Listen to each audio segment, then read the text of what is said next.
Bem-vindos ao sexto episódio da nossa segunda temporada do podcast. Hoje recebemos a Andréia Saad, diretora jurídica e DPO do Grupo Globo. Andréia, muito bem-vinda, é um prazer ter você aqui com a gente. Prazer é meu, gente. Obrigada pelo convite. Vamos às perguntas aqui. Você começou sua carreira em um escritório de advocacia e depois passou para a área de empresarial no jurídico interno. Como é que foi essa transição e quais foram as maiores diferenças? Então, eu fiz isso 2 vezes, na verdade, né? Eu fiquei aqui no Beirano 10 anos, fui fazer LLM, aí voltei e fui para a Globo. E foram 2 movimentos com razões distintas, né? Então, o primeiro movimento que eu fiz foi por querer ver alguma coisa diferente, né? Eu comecei a trabalhar aqui com 19 anos de idade. Adorava, trabalhava com uma pessoa que eu amava, que era a Mariana Vilela, mas eu sentia que eu queria ver outras opções também.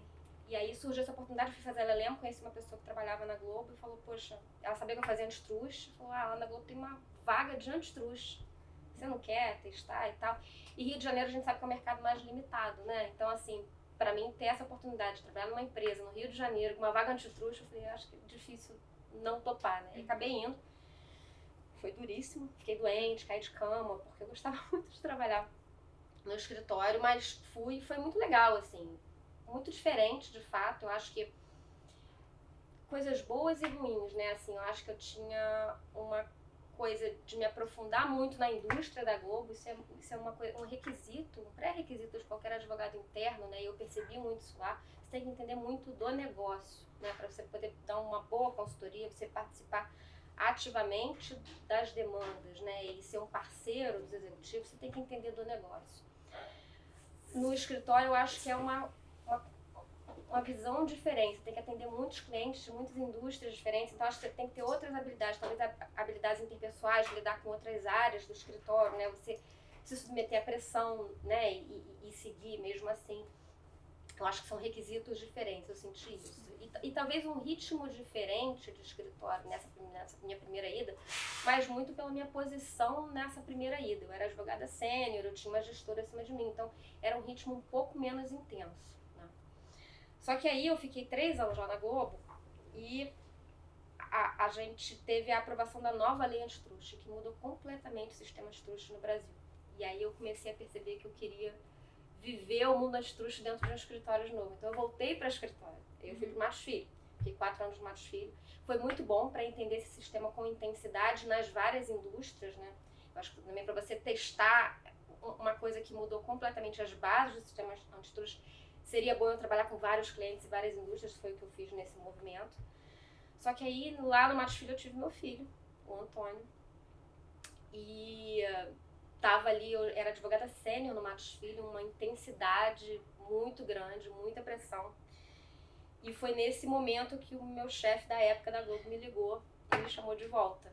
E aí foram razões diferentes, né? Assim, eu gostei muito de trabalhar na Globo, eu tinha uma identificação muito grande com a indústria, eu acho que isso é muito legal, assim, para advogado interno, você ter uma identificação com o mercado no qual sua empresa trabalha, é muito interessante, te dá uma empolgação maior, né?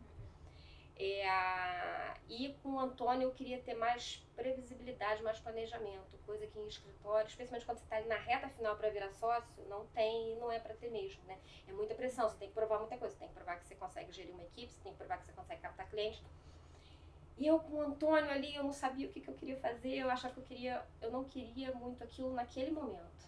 Então foi o que me fez voltar para a Globo. Então, 2 momentos muito diferentes da minha vida e razões também diferentes para fazer essa migração escritório-empresa, mas isso é o que eu pensava na época, já não é o que eu penso hoje. Enfim, estou muito mais aberta hoje, mas também meu filho já tem 10 anos, então a vida vai mudando, a gente vai mudando as razões para se movimentar também. Né? Você acredita que vem tendo uma crescente de mulheres em setores e posições de liderança na área do direito? E o quão significativa e impactante tem sido essa mudança para você? Eu acho que eu tive sorte no sentido de que desde quando eu comecei eu já via mulheres muito fortes, muito próximas de mim, que sempre foram grandes inspirações. A própria Mariana que eu mencionei é um exemplo, né? Uma pessoa que tinha uma liderança ali muito dela, né? Ela nem era sócia ainda quando a gente começou a trabalhar juntas, mas que foi, enfim, trilhando o caminho dela aqui, virou sócia e para mim sempre foi muito importante tê-la como exemplo. Mas eu acho que com a evolução da minha carreira, eu fui vendo mais mulheres nessa posição. E eu acho isso fundamental, porque eu acho que é isso, é fonte de inspiração, é representatividade, é você perceber que é possível. Uma mulher que tem filhos, uma mulher que é casada, que tem questões próprias de ser mulher e que, apesar disso, é feio falar apesar disso, mas é a realidade no mundo que a gente vive, consegue, né, subir e ocupar posições de liderança, continuando sendo pessoas incríveis e boas gestoras e boas líderes. Então eu consigo ver uma evolução nisso e eu acho que isso é fundamental. Eu acho que é muito importante a gente estar falando disso aqui, né? Porque eu acho que falar também é um processo importante para a gente trazer consciência e mostrar como isso é importante, né? Nada é por acaso e é importante que a gente continue falando para que a gente tenha cada vez mais mulheres nessas posições, né? Bom, você falou sobre o seu filho. Qual foi o impacto da maternidade na sua carreira, além da sua volta para a Globo? Você acha que a maternidade é um elemento limitador ou dificultador da evolução da carreira da mulher no direito? E qual seria a sua percepção que isso ocorre tanto nos escritórios quanto nas empresas? Infelizmente, eu acho que a maternidade pode ser um elemento limitador, dificultador nas carreiras.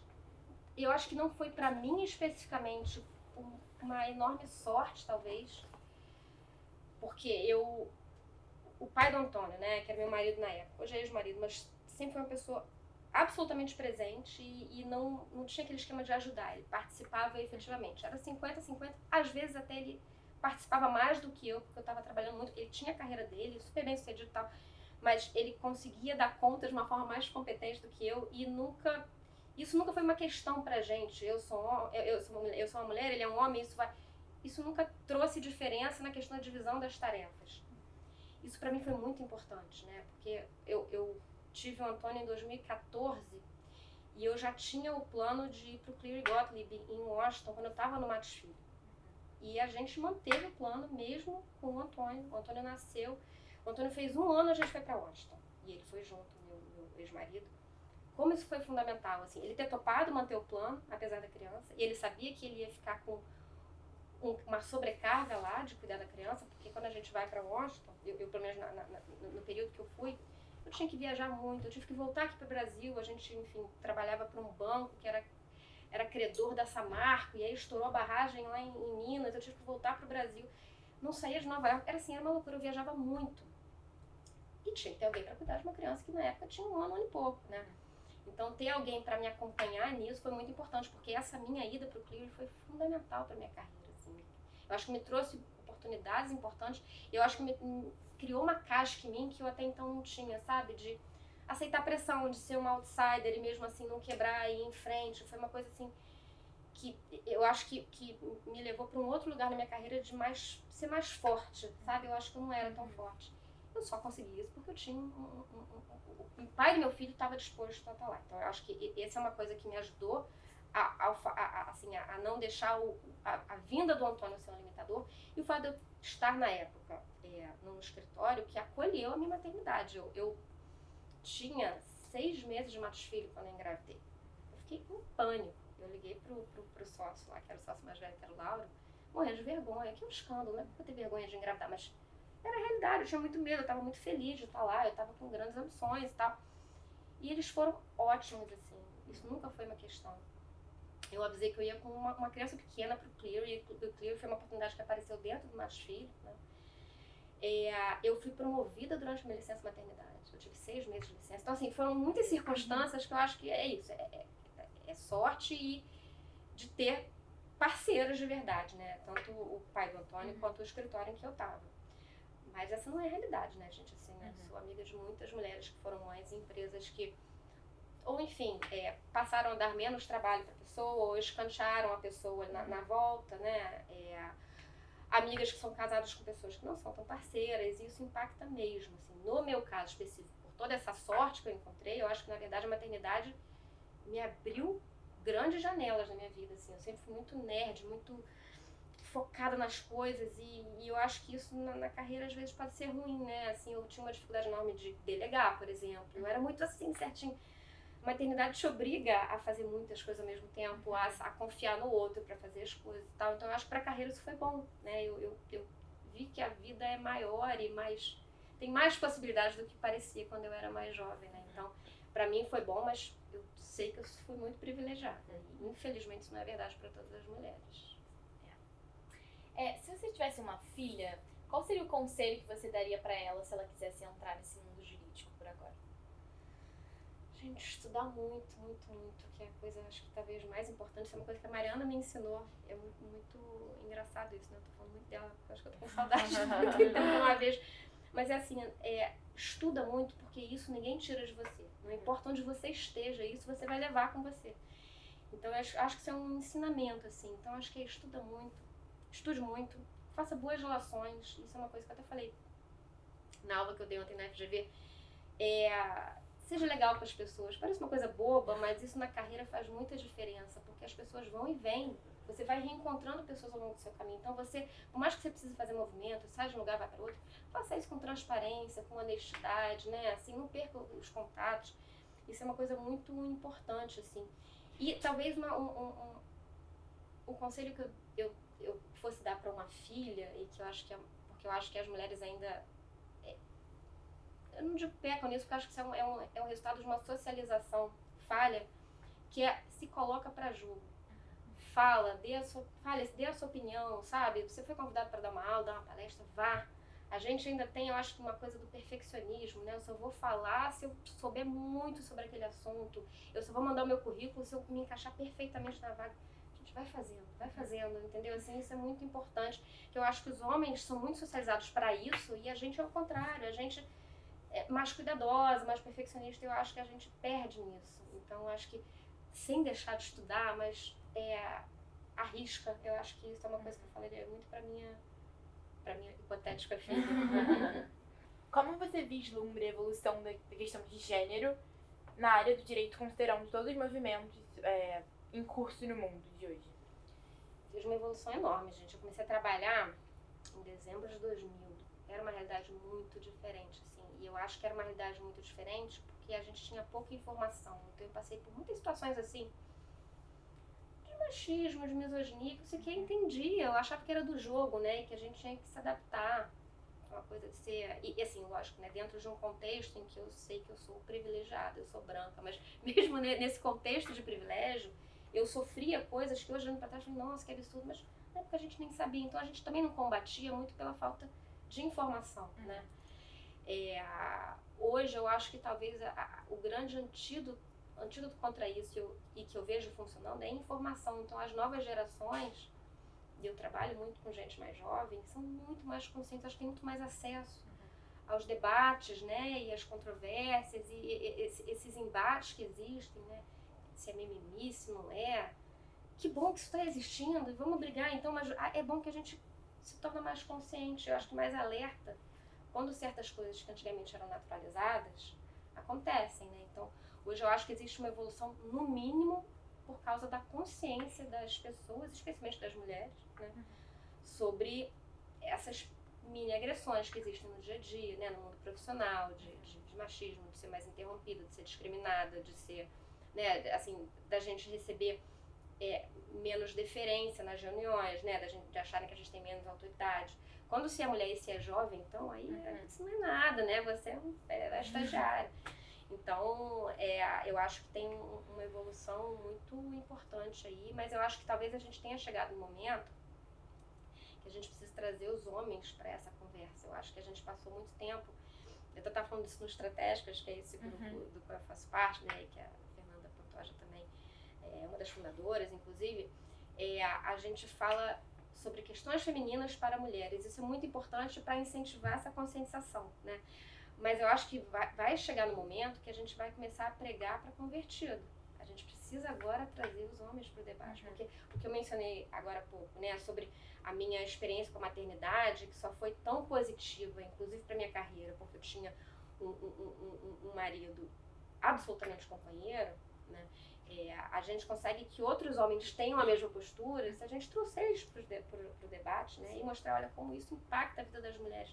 Como mulheres bem-sucedidas na carreira são mais felizes, né? E você tem um ambiente doméstico mais pacífico, quando você tem duas pessoas que estão em paz, né? E consigo mesmas e com a própria carreira. Então, eu acho que inclusive aquela série que, enfim, fez um super sucesso recentemente, Adolescência, trouxe muito esse debate, né? Como a gente precisa começar a trazer os meninos para essa conversa, né? Para você parar de criar esse antagonismo entre homens e mulheres, não é para ser um antagonismo. É bom para todo mundo que mulheres estejam em cargos de gestão, que exista um ambiente mais igualitário. Então, eu acho que daqui a pouco a gente vai chegar... Acho que a gente já está. É muito bom a gente falar sobre questões femininas para mulheres, mas eu já sei que a gente precisa começar a trazer os homens para o debate mesmo. Muito importante. Quais mudanças você acha que precisam ser feitas para que as mulheres ocupem mais posições de liderança no direito? Eu acho isso que a gente está fazendo, falar sobre isso é muito importante, né? Gerar cada vez mais conhecimento para a gente identificar quando não está acontecendo. Quando a gente tem poucas mulheres em cargos de liderança, isso ficar óbvio, né? A gente está cada vez mais, né? Eu vejo nos eventos, assim, quando você tem painéis só de homens, todo mundo fala, né? Todo mundo repara. Isso antigamente não era nenhuma questão, né?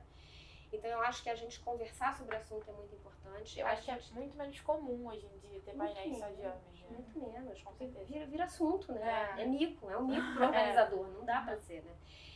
Mas eu acho que tem que ter um esforço estruturado corporativo, né? Dos escritórios, das empresas, no sentido de realmente tem uma vaga ali, você ter um olhar de ação afirmativa mesmo para as mulheres, pensando nisso, né? Em todos os benefícios que você traz tendo mais diversidade nos cargos de liderança, e a gente vê isso. Lá na Globo a gente tem, no jurídico especificamente, muitas mulheres em cargos de liderança, e a gente vê como isso é muito importante para as mais jovens. A gente vê as mais jovens muito mais estimuladas a buscar, a ter ambição, e é muito bom ter ambição, é muito importante, né?